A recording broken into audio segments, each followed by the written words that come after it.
বন্ধুরা, নীল পানির বুক চিরে এক ভয়ঙ্কর দানব ধেয়ে আসছে মধ্যপ্রাচ্যের দিকে, যার নাম দেয়া হয়েছে HMS ড্রাগন।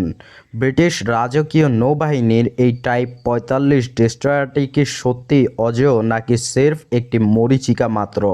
আপনারা জানলে অবাক হবেন। কিছুদিন আগেই সাইপ্রাসের জলসীমায় গিয়ে এই জাহাজের ইঞ্জিন বিকল হয়ে গিয়েছিল।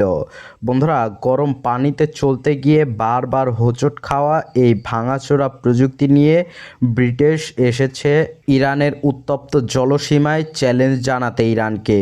এটি সাহস নাকি সের্ফ আত্মঘাতী হঠকারী সিদ্ধান্ত? বন্ধুরা, সেখানে ওত পেতে আছে ইরানের বীর যোদ্ধারা, রাশিয়ার অত্যাধুনিক রাডার আর চীনের গোয়েন্দা তথ্যের শক্তিতে ইরান এখন সাগরে এক অভেদ্য দেয়াল তৈরি করেছে। বন্ধুরা, 51টি দেশের জোট আসলে একটি কাগজে বাঘ ছাড়া আর কিছুই নয়। কারণ বীরের জাতি ইরান পশ্চিমাদের এই তর্জন গর্জনে ভয় পাওয়ার পাত্র নয়।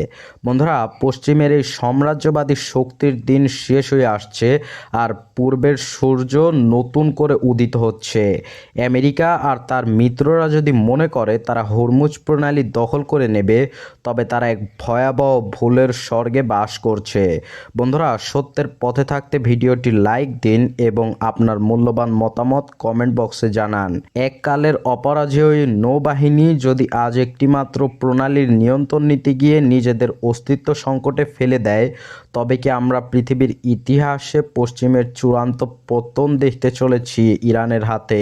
আপনারাই কমেন্টে বলুন। আল্লাহ হাফেজ।